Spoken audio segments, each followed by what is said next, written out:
Welcome to Cultural Canvases, Black Men Reshaping Fine Art. I'm your host and curator, Badir McCleary. This is the podcast that we deep dive into the vibrant world of contemporary art, design, and digital creativity through the lens of Black male professionals. We just going to go through a journey on the fascinating narratives and insightful perspectives of groundbreaking artists and visionaries. Today, I have a special guest, my brother Chuck Styles from the hometown, Philly. Yes, sir. Always representing, always killing Always. it. Like, has done just some amazing things, and I'm super proud of everything that he's doing. Most of all, being a great father, being just a beautiful person, and bringing light to everybody's social media and everybody's design, from books to TV shows.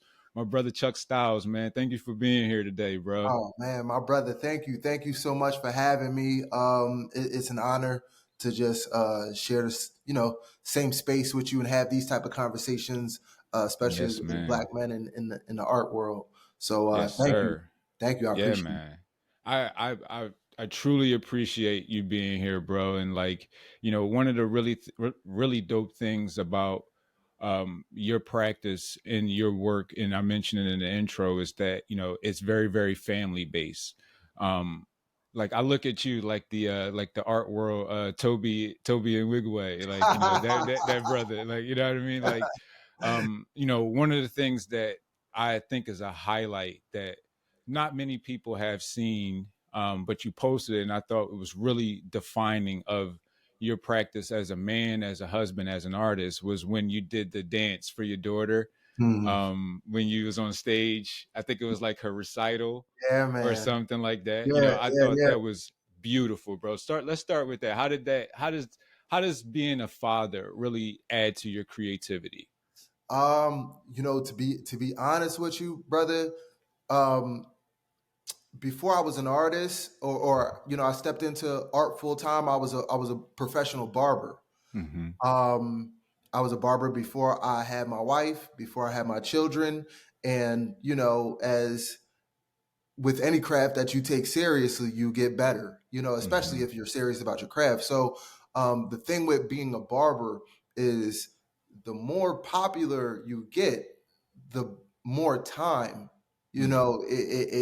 it takes away from pretty much a lot of other areas in your life.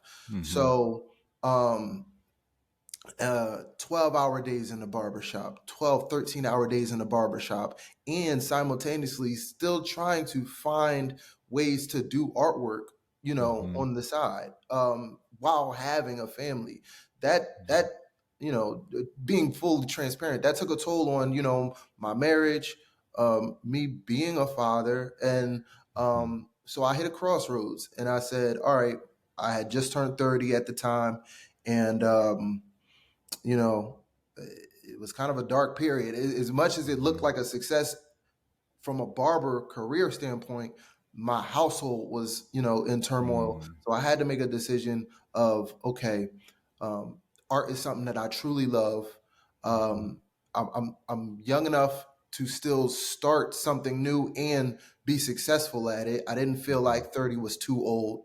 Never. Um, and also, you know, I I didn't want to trade my time for money in a sense Mm-hmm. of how I was doing being a barber, where I wasn't able to spend Saturdays with my family if they wanted to go, to the zoo or to the park or, things like that. Mm-hmm. So uh, that was a really big part of why I decided, or why I had to have the faith, you know what I mean, to Mm-hmm. step out and be an artist. Big Because time. I said, this is important for my family, for my kids, me being able to spend time and just develop a career where I can still be home and raise my kids and spend time with my wife and all those things. And that was probably one of the best decisions that I made in my life, because as you just uh, testified, like I'm able to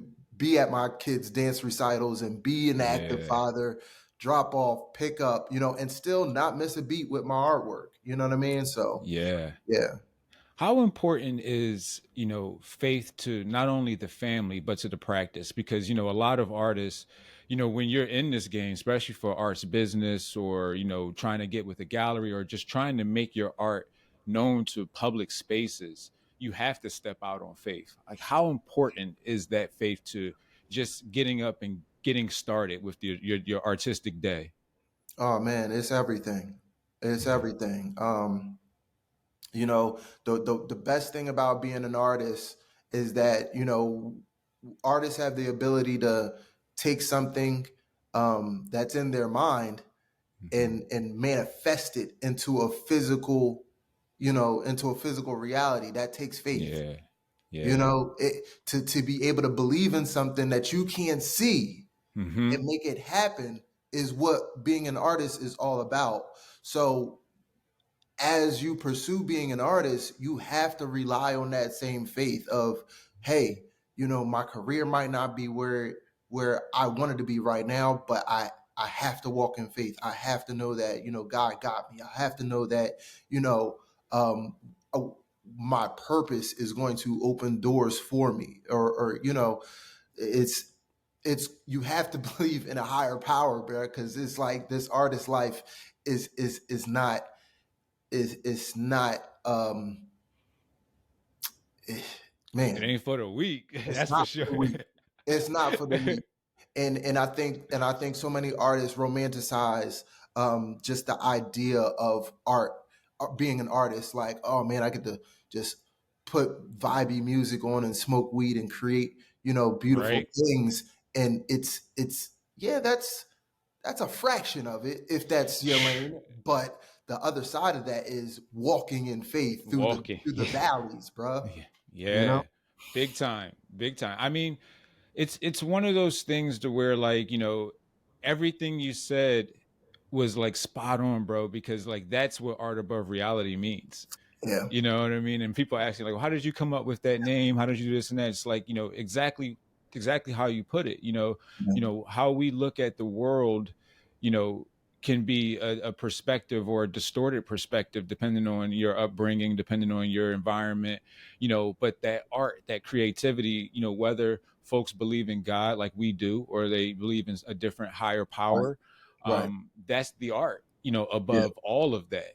So if you keep tapping into that artistic source of your life, your Yeah. reality, it's always going to be above the reality that Yeah. everything we create is something that traditionally comes not from nothing but a bunch of other things, to Yeah. where we create a brand new reality. So Yeah. it's like that art keeps retraining us, reteaching Hmm. us, and reviving us, in a lot of ways. And that's why, I asked the faith question, because even on my Instagram, I start, faith first, boom, this is Yeah, this man. is what I am, because that's a that's a part of me that's literally driving me, Yeah. because like you said, we walking through those valleys, like it gets dark, these last couple of years for, me and a lot of people has been really tough, Yeah. and not just art world wise, but life wise, Life wise. Yeah. um, so how as an artist are you able to navigate life and still instill that creativity from your experience into the work, because you don't only just tap into the past, you tap into like realism, and especially with a lot of the newer works that I've been seeing, like that large piece with the brawl at the Malice at the Palace, Yeah. like That's it right that that has a current a very current feeling, as if it just happened in the league yesterday, there. but it also has uh this feeling of this old boxer. Oh, I can't believe that painting is slipping my mind. I think I posted it on there one time, like, bro, this is giving me that feel.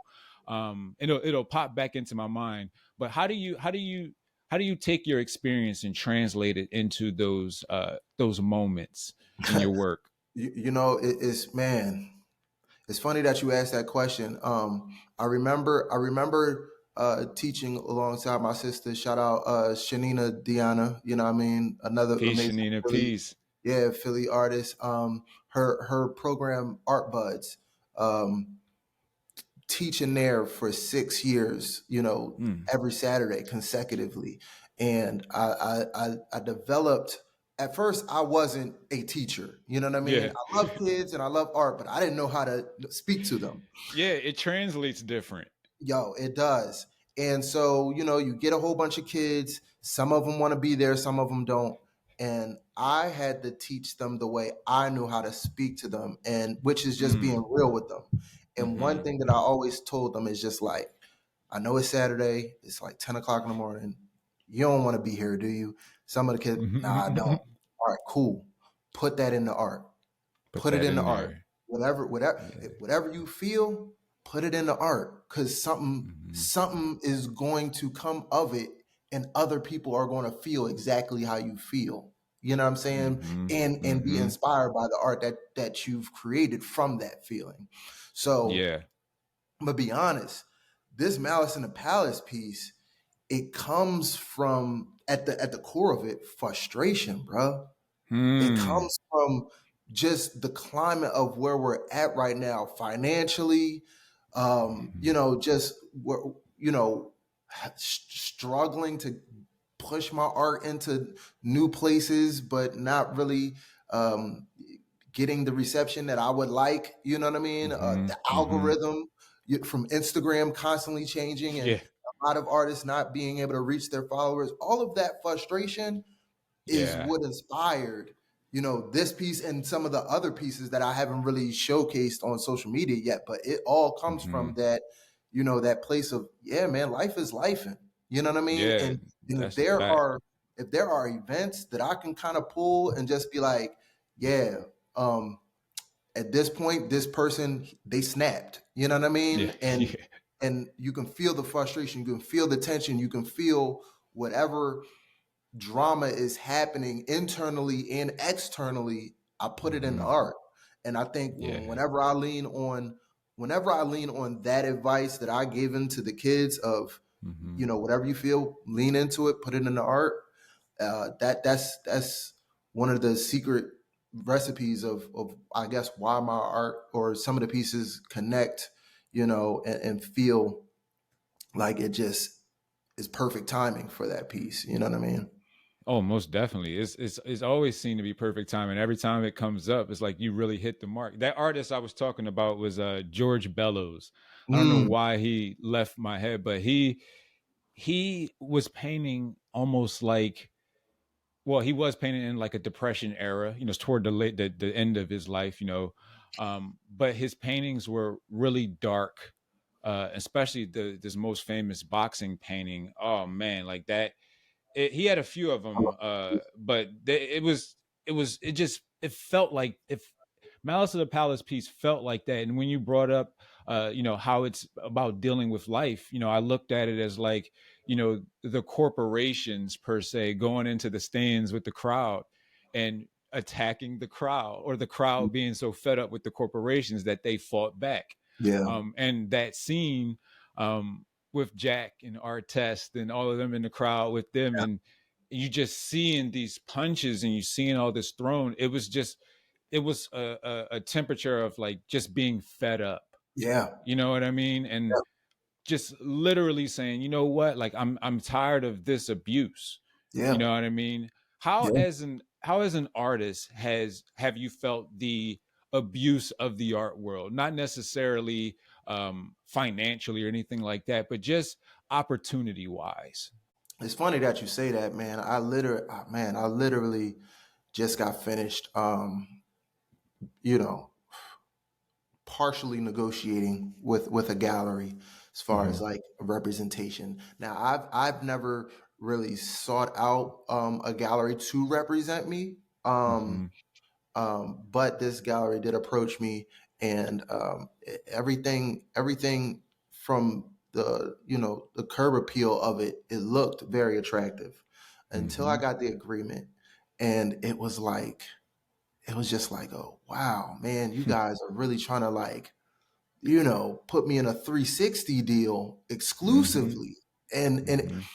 and I just was, asking questions. It was a soft negotiation, wasn't a hard negotiation, but soft negotiation to see if they would budge, to see if Mm-hmm. I'm sitting there like, well, with all due respect, you guys aren't like cream of the crop gallery. You know what I mean? Like you aren't like you know, art angels, or you know what I mean, or anywhere that like is making some noise for real. Mm-hmm. And on top of that, my followers and the clientele that I've built over the years, yeah, you can't just come in and take 25% of you know everything that I do. Everything. Yeah. You know, I didn't feel like that was just. And so when I look at just, I don't know, man, trying to break in. Oh, and also, I have to say this because you know, you my brother. I kind of want to only deal with like um black people. You know what I mean? Mm. Not that I'm Mm-hmm. excluding anybody, but I Mm-hmm. think sometimes I get approached by people that don't look like us, and Mm-hmm. they haven't done a deeper dive into like who I am as an Mm. artist, and the vastness of my art. I think they might get Mm. hooked by one or two pieces and automatically try to reel me up, and it's just like I've been Mm. down this path before. You Mm-hmm. really don't, you know, stand in solitude with, you know, what I represent. Yeah. For instance, I'm gonna give a prime example. There was one person in Miami that at the time I did the Money Burger piece. Mm-hmm. That was specifically for the Art Basel crowd. Mm-hmm. They wanted to represent that piece, and then COVID happened. Right Mm. after COVID happened, George Floyd happened. Yeah. And obviously, the world was in solitude with black people, black voices, and just black injustice. Mm-hmm. Cool. I've always pretty much promoted, you know what I mean, my Facts. artwork, you know, highlighting black faces and black subject matter. This individual down in Miami, throughout all of that, only wanted to highlight the non-offensive, or you know, Mm-hmm. which that even sounds crazy because black people aren't offensive, but he didn't want to showcase any of my black art. And I was just Wow. like, yeah, see, that's that's where we have a disconnect, you know, because I can't Mm-hmm. promote a money burger piece, and you know, I'm literally in Philadelphia doing a march for George Floyd. You know what I mean? Like, Yeah. you Yeah. know, if a gallery, or if somebody is going to represent me, I find sometimes, a lot of times, I've been approached just for like those one or two things that only serve like that particular artist, and just not trying to serve, you know, who I am as an artist and what my art stands for as a whole. You know what I mean? So Yeah. Yeah, and that's been an issue that I've heard raised by many artists. And I've been a gallerist and work with galleries and curatorial. And to be fair to the gallerists, they have to keep those doors open, and yeah, a lot of them don't do their due diligence, like you said, to understand the vastness of the artists on their roster. yeah, They A lot of gallerists or even curators get very intrigued by one or two pieces because they think in more of a macro, mm-hmm, thing of like, maybe I can, entice this collector with this. Maybe I can put this together into a show that does this for me. Because where artists kind of forget, not every artist, but a lot of them, is that this game has changed. yeah, Curators are superstars too. Gallerists are superstars too. yeah, Just like the artist, their names ring bells just as much as many artists do, especially in this yeah, contemporary world, where a curator, the right curator, can literally break an artist to the right crowd. right, So there's a lot of that in there, and there's also the fact that bills, real estate, all that type of stuff is extremely expensive, especially in these markets, the New Yorks, the LAs, Miami's, even Philadelphia, starting now, mm, um, to where they literally gotta pay thousands of dollars of rent, and they have to make sure that they can actually reach that. So right, they're very biased. Not all of them, many of them, but they kind of have to be.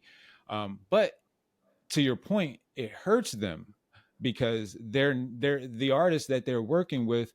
They feel as if they're not seeing the whole picture of their mm, practice. like there's so much more that they could bring out, that they could help them bring out, that their voice could travel a lot further with certain works if they just had the right promotion. And on the gallery side, it's like, I might lose a collector, by Yeah. promoting that. I might Yeah. lose, a sale. So there's a real tug of Yeah. war, you know what I Yeah. mean, between doing what's best for the artist and doing what's best for the gallery. Yeah. And, as as a gallerist, I mean, I've fell into that, bro. Like Mhm. even in the early days of, you go to showing at Art Basel, you showing at Scope and all these places, and you spend 20, $30,000 to get down there to get set up and all that. You're immediately thinking, I gotta make this money Heck. back. You know Right. what I Right. mean? To even make this work. Um, Yeah. so on the flip side of that, I also tell artists that you have to see if the gallery is even for you. Yeah. Sometimes the gallery is not even for an artist. Yeah. Like there's, like you said, like if you have your following, you have the moves that you're making alone. Why would you want someone to come in and take a percentage of that that's not going to add to that, but Yeah. you're going to add to them? At that point, you're investing in their business. They're Yeah. not invested in you. Yeah. you know Yeah. so as an artist, how do you feel about artist run spaces, now that we have understood like how it takes, the gallery to keep lights on? We know a lot of artists run, gallery programs out of their studios, Yeah. lately, and have collaborated with other artists to build these spaces to where they're like, yo, like, I ain't giving nobody 50% of nothing. I ain't giving nobody 25% of nothing. We can all do this and we can keep these lights on, and then we can promote the works that we do. How do you feel about those type of spaces? I love it. I mean, me personally, I love it. One thing that I've definitely learned, just navigating social media, Mm-hmm. as fickle as social media can be, there is power in community. You know what I mean? Like Yes. there is like strength in community, and community is what sustains, businesses. Mm-hmm. So and not, and I don't have anything against like galleries or Yeah, of curators. course. Like honestly, me personally, I want to just clear this up again. I'm not excluding working with anybody.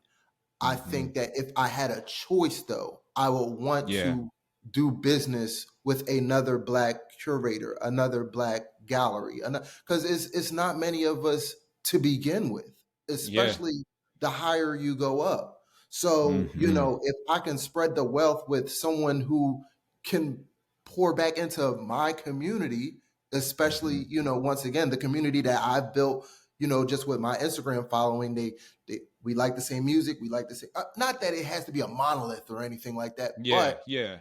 to a certain degree, we check a lot of boxes so that when the art presents itself, it's like, bro, it's a It's lifestyle. We speak the fluid. same language. Yeah. You know what I mean? And Yeah. so artists that have those type of spaces, I love it. I love it because Mm-hmm. they understand, what it means for the community. And I mean, I love showcasing other artists, especially if we're peers. You know, Yeah. nobody owns collectors. Nobody owns, Facts. buyers. If somebody is a fan of my work, but aesthetically they like my friend's work because it fits their apartment or whatever, go ahead, rock out. You know what I mean? Mm-hmm. Nobody owns any collectors, and when we build a community, we're stronger together for it. Most definitely. So when we talk about community, like how important are galleries to Philadelphia's art scene? Like one of the things that I've always experienced in Philly, especially growing up here, as compared to other cities like New York, Miami, LA, is that we have a ton of art in Philadelphia, from the Yeah, schools, from the histories, from the yeah, institutions. But our contemporary art scene seems to be a bit dull. It's getting better now, but it seems as if the galleries over the years haven't been as important. We have the Paradigms, we have Rush yeah, Arts now, yeah, we have Arch Enemy, Urban Art Gallery, um, a lot of names that are popping up. do you feel that they're becoming more important? Oh, more important to the art scene, and do you feel that they'll ever overtake the love for institutional visitation here? Like, and I mean, what I mean by that is that, do you think people will start to visit the local galleries more instead of just going to the museums and then going home? Um, I gotta. I have a real like interesting perspective on the Philadelphia art scene, Mm-hmm. especially after traveling to other cities, and seeing what artists and institutions are doing with with with their resources. Um, okay, no shade to anybody. Mm-hmm. I feel like Philadelphia art scene is very, very behind and stuck in our ways. Mm-hmm. Um, I I feel like I feel like Philadelphia doesn't do enough outreach to artists Mm. outside of the city. Mm. Um, when you go to Miami or you go to LA or you go to New York, I mean, they're some of those galleries are showcasing artists from like all over the country, all over the world. Mm-hmm. Where it's like Philadelphia, we have a lot of talent here. Don't get me wrong, we have a lot of talent here, Tons, tons of tons. Yeah. talent. But I think to take it to the next level, it would be nice to see a Hebrew Brantley original Mm. showcased in Philadelphia, or Mm-hmm. even a Kahinde Wali, or you know what I mean? Yeah. It's like Yeah. Yeah. we need to start bringing in some of those other heavy hitters in art to kind of like bring up the prestige of some of the galleries or institutions that are here in Philly. I think we try to keep a lot of things like homegrown and grassroots. Once again, it's a lot of talent here, but Mm-hmm. when you look at sports, it's like if you want to win a championship, we might have to bring in you know point guard from I'm saying, this team Yeah. over here, or power forward from that team over here, to so we can win a chip. And Yeah. that's how I kind of feel. I Interesting. kind of have thought about owning a gallery space Mm-hmm. myself, but I don't think it's the right time just yet. It's still a lot that I have to Still. learn. Yeah. Um, but the talent is here. The talent is Oh here yeah. for sure. I think right now it's just about like um, how can Philadelphians like just invest a little bit more into like putting on showcases that are worthy of people flying in and seeing. You know what I Yeah. mean? No, Um, most definitely. And I think we get those in the institutions, but you're right, in the gallery scene. Like, for instance, like, you can go to New York or LA on any given weekend and see 10 shows of just contemporary art, mhm. just killers. You know what I Killers. mean? That are Even just Chicago. doing Chicago yeah, is like that Chicago too. too. Yes, Yeah. you're right. You're right. Yeah. Chicago too. Yeah. Um, the where it's just like you'll get like just 10 dynamic shows, and a public art piece and things like that. And mural arts does their thing with the murals, but I think it, after a while, it starts to kind of get repetitive, Yeah. where the projects get a little stale, if you will. Oh. um and you're right, like there's really no, from what I've seen, like, excitement on the contemporary side, because I mean, like, each museum, you can't do a real museum tour in Philadelphia unless you really ready to give up about $200. Yeah. You know what I mean? Because the entry to the Barnes, to the Philadelphia Museum of Art, to the Woodmere, and places like that start at $25. And families that try to go and just enjoy, they're not going to be able to foot that bill every time, every weekend. I mean, like you talked about earlier, the zoo is like, what, $30 now, probably, like something Hmm. crazy. Yep. And that's before you even start to buy popcorn for kids and do all that other stuff that you're going to have to do. Yep. I think that's where the galleries have a real advantage of, They like, do. just like you're saying, bringing in some of the shows that folks want to see, pairing them with some of the artists in the city that create a dialogue, create a conversation, and just bring some newness. Create that scene. I think that helps uh, the artists in the city. How do you, or I guess, where do you see because Philadelphia has tons and tons of curators, that go to the University of Penn's, the PAFAs, the Yeah. Moore colleges. We have tons of schools and tons of curators that come out of that. Why do you think they leave Philadelphia for the New Yorks and LA? I mean, me being one of them. Um, why do you think they leave the city for those major cities, and how do you think this city can bring them back? I mean, I think once again, I think it just comes from how Philadelphia always just positions itself for like national recognition. You know what I Mm-hmm. mean? Like Mm-hmm. like one thing that I can say, um somebody who gets it is when Jay-Z decided to bring Made in America into Philly. You know what I mean? Mm-hmm. It Mm-hmm. was like if you understand like the potential of Philly, then you have to invest in Philly. You know what I mean? Mm-hmm. And so Mm-hmm. many people just don't invest in Philly the way it needs to be invested. When I look at Made in America, Mm. it's like Jay-Z was like, "Oh yeah, no. We gonna do this in this city Yeah. right at the art museum and we're gonna make it like we're gonna bring the national buzz." I remember when I was driving Uber at the time and I Mm-hmm. knew that Made in America weekend was here. Man, I was driving people that flew in from like Nebraska, Yeah. Idaho, Cali, and it takes that, but just Yeah. not limited to just a festival, but for everything. You know what I mean? For Especially everything. the art. You know what I mean? Like shout out to Saladin. He's working Mm-hmm. on a mural Shout for out to Mural him. Art right Yeah. now. And I think outside of maybe cats like Nose Go and Gloss Black, there really Mm-hmm. aren't any Philadelphia artists that have public art that is strictly just them. You know what I mean? Well, Like, we got Espo, but Espo's did his joint okay, a while ago because up the line, the love letters, oh, he's okay, got okay, he's okay, got those joints. But okay. you're right though. You know, Besides them doing exactly what mural arts needs, right? there isn't that that identity.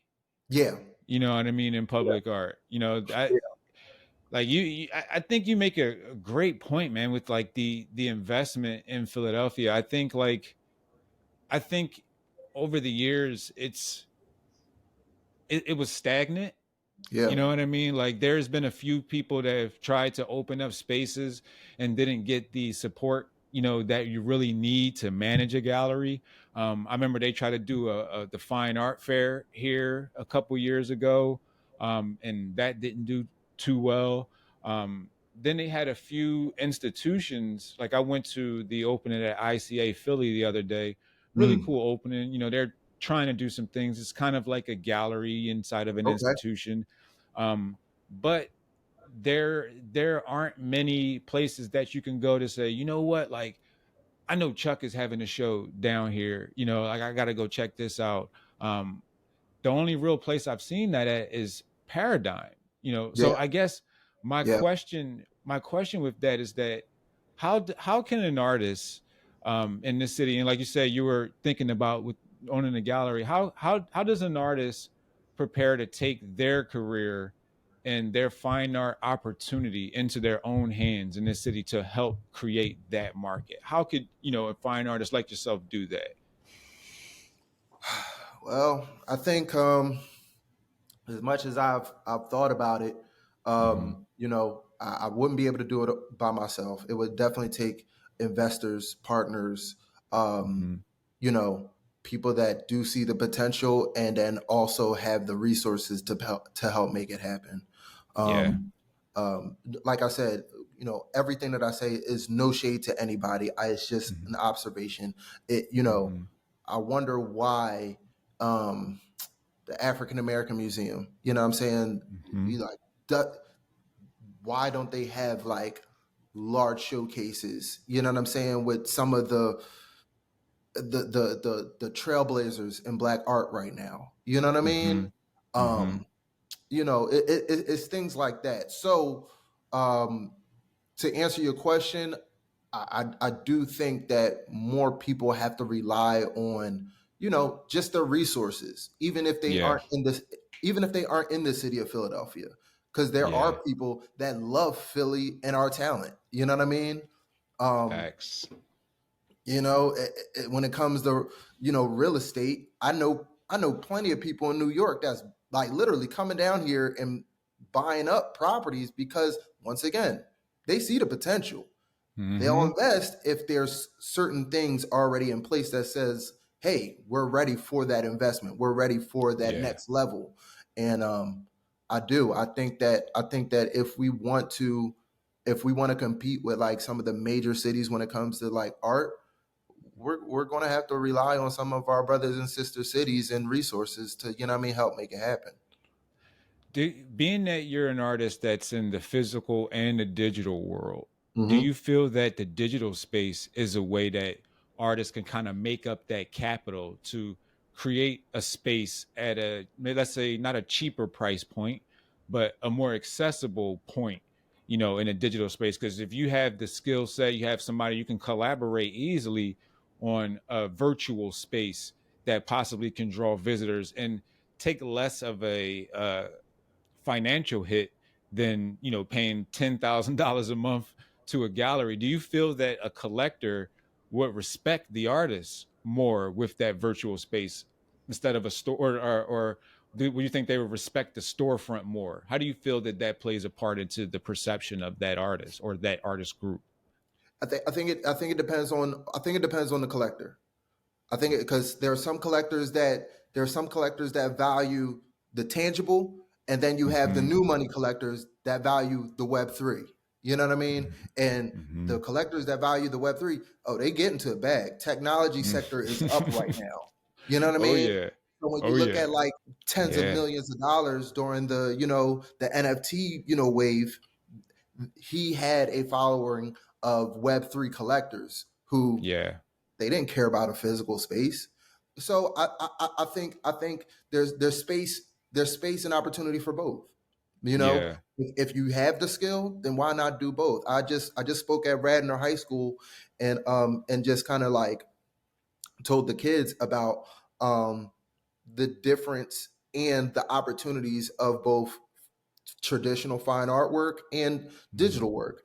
I told them, I started leaning a little bit more into my digital work because the corporate opportunities, Mm-hmm. it's like, I would not be able to say I've done Madden or I've done Tops or I've done Mm-hmm. BET or I've done like X amount of projects if I only relied on a traditional acrylic or oil medium, because sometimes Yeah. these corporations, they'll come to you with these turnaround times that will Mm-hmm. make your head Yeah.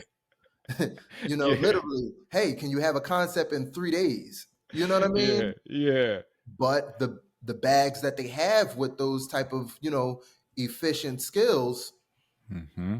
yeah, you know what I mean. So like I said, it depends, because in a sense those companies are collectors. You know what I mean? Mm-hmm. Like if Mm-hmm. if they if they're coming to you with 20, $30,000 projects for one piece of artwork, I mean, that you could do in a week. Yeah. You know what I mean? And, Yeah. and just building that relationship, you get more projects, you build a relationship, you get more opportunities. It becomes a collector in a sense. Oh So yeah. yeah, so in a sense, I say it's room and opportunity for both. I say, why not do it? I think that's very interesting how, most people don't look at corporations as collectors in that sense, because you are right. They are collecting your work. There's Madden posters, I'm sure, all over EA Sports, and one of them has your work on it in a frame, Oh as yeah, something there. oh yeah, The same way someone would have a painting, yeah, in their home. They value it the same way. Do you feel that the quote unquote fine art, uh, the fine artists look at that as like not art in a sense, that because yeah, it's not as expressive, it's more directive, it's more it has an end goal? Because I've seen a lot of conversation, especially including the AI and all of that stuff, where they say, well, art's not supposed to really have an end goal. You know, it's about what you feel, it's about what you come up with. And, you know, if you sometimes you don't know when you're done, you know. But with corporate work, like you said, there's turnaround times, there's brand guidelines, there's all these different parameters to stay within the project. And, you know, on the creative side, you have the little bit of those too, with the Yeah. canvas size, the paints that you have. I guess my question is, how do you compare those two? How do they how does one, you know, feel better than the other? Or how do you have you heard conversation judge one or the other? How do you feel about that whole thing? You know, well, okay. To answer the first part, yes, there are artists that do look at, digital work and say, oh, you're not mixing colors, you're not, Mm-hmm. doing this, you're not doing that. It's all pedestal. It's all Yeah. pedestal talk. And honestly, we have to stop. Like us artists, Facts. we have to stop. I mean, when you look at the music industry, I mean, Prince hated Michael Jackson because Michael Jackson didn't play any instruments. You know what I mean? Um, but so Yeah. or some of the older musicians might look at some of the DJs now and be like, oh well, you making beats on a beat machine. And it's like we have tools that make us more efficient or more Yes. proficient at what we do when it comes to the occupation.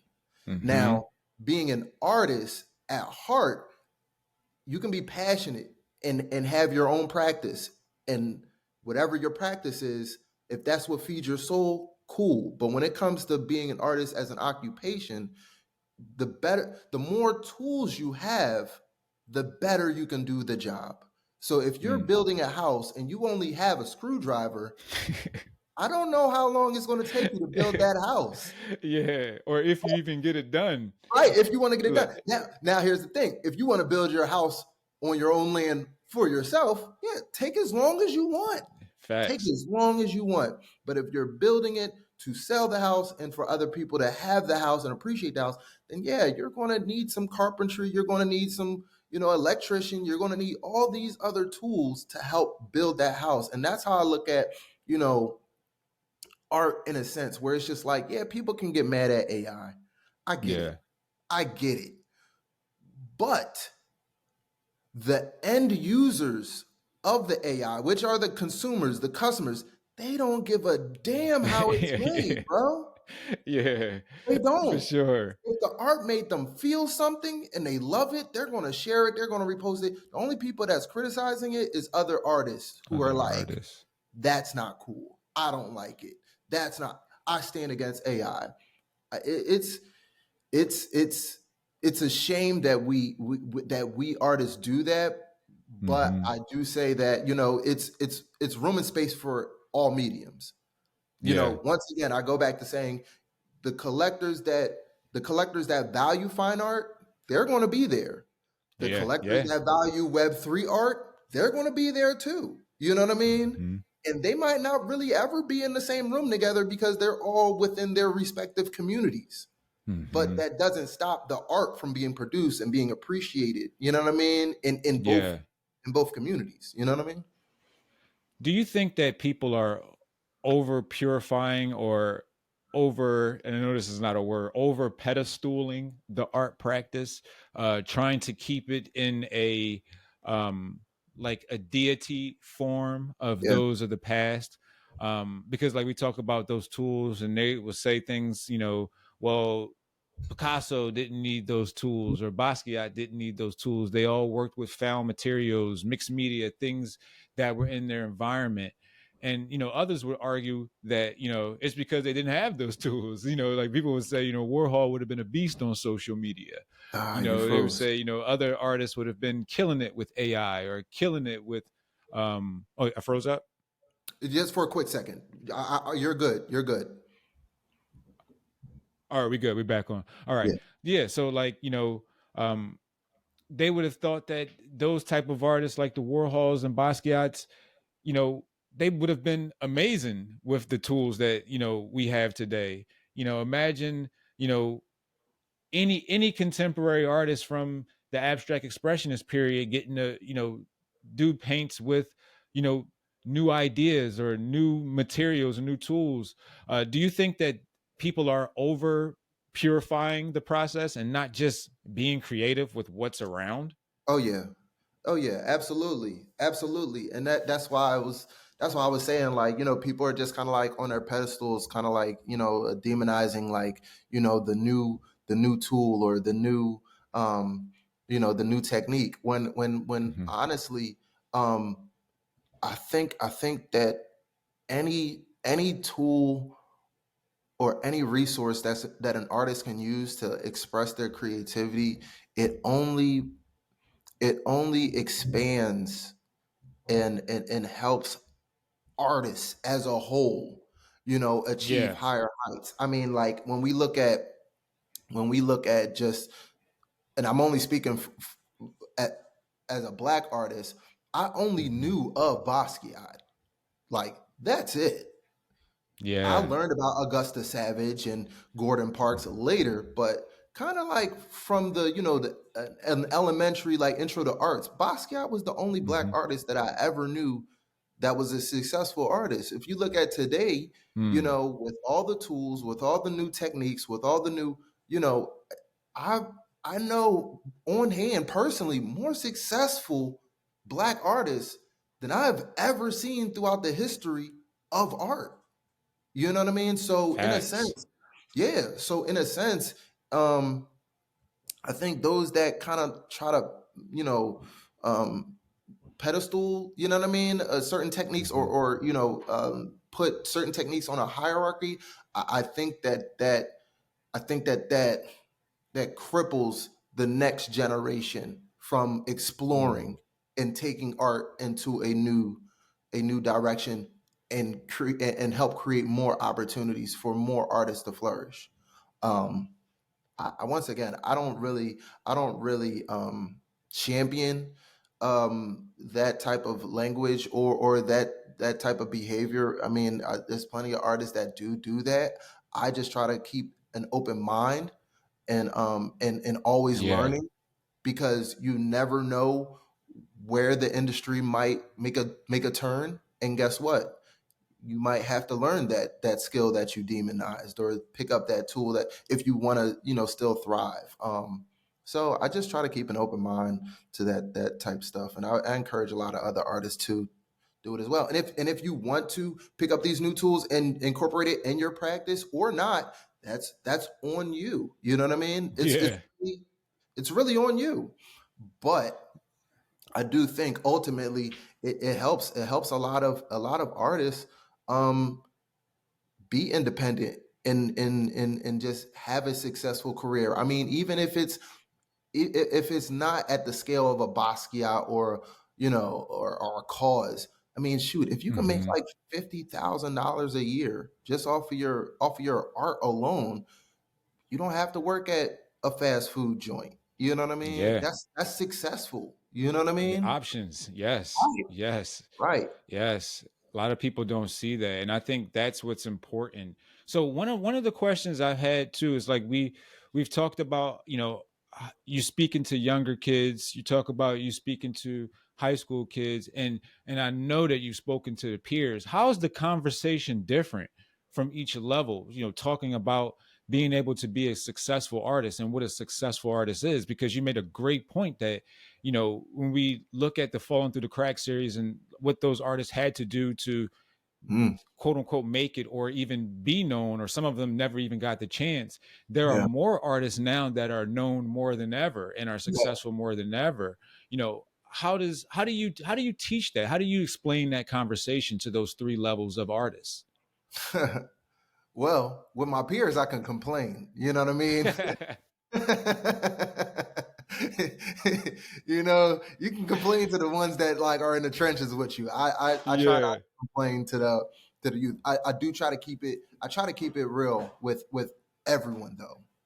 That's Facts. that's one consistent tone that I just carry through peers, high school, or even younger. I try to keep a certain level of realness. Like, hey, yeah, you're not going to feel like painting every day. You know what I mean? Yeah. Discipline over inspiration. I just said that to the high schoolers the other day. Like, practice the discipline of art. Yeah. You know, because guess what, that song that you heard, or the butterfly that flew in front of your face that inspired you, guess what, that moment is going to inspire you and then be going the next day, and then you'll be trying to figure out, like, you know, how Yeah. do I pick up the paintbrush again? So Yeah. with the kids or the younger audience, I just try to tell them, hey, if you don't feel like it, it's okay, lean into that. You know, if you're mad, put it into artwork. It might create some interesting color compositions or brushstrokes. Mm-hmm. Lean into it. You know what I mean? And with my peers, like I said, man, you know, we complain about algorithms and, you know, and industry, you know, representation and things like that. But um, through it all, it's still a blessing to be an artist, and that's what I try to tell people. Like, the fact that we are able to, you know, get paid for our ideas, get paid for our creations.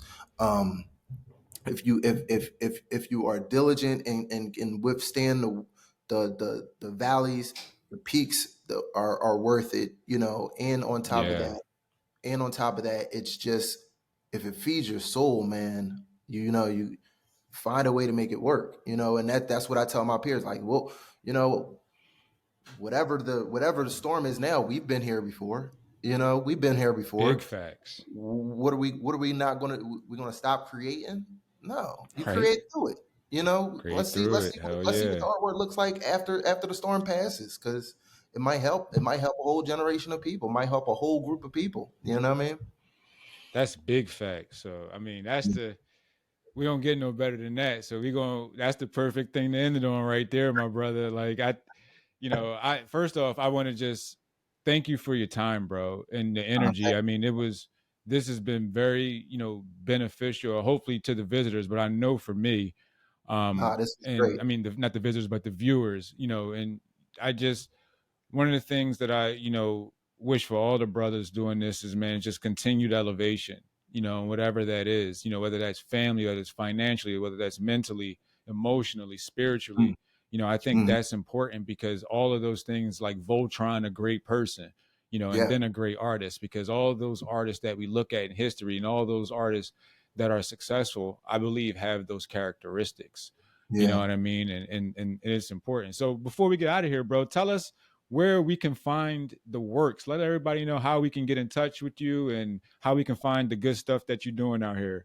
Oh man, I appreciate it. Well, I'm on all socials at Chuck Styles with two S's, and then my website, www.artofchuckstyles.com. I try to stay consistent. I try to stay, you know, motivational, inspirational, and always, you know, promoting art, highlighting the culture, man. Yes, sir. Well, this has been an episode of Cultural Canvases, Black Men Shaping Fine Art and Creative Spaces.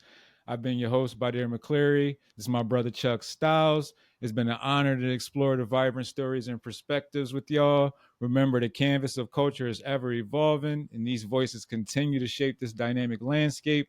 Stay inspired, stay creative, subscribe, share, get some work done, reach out, grab some artwork.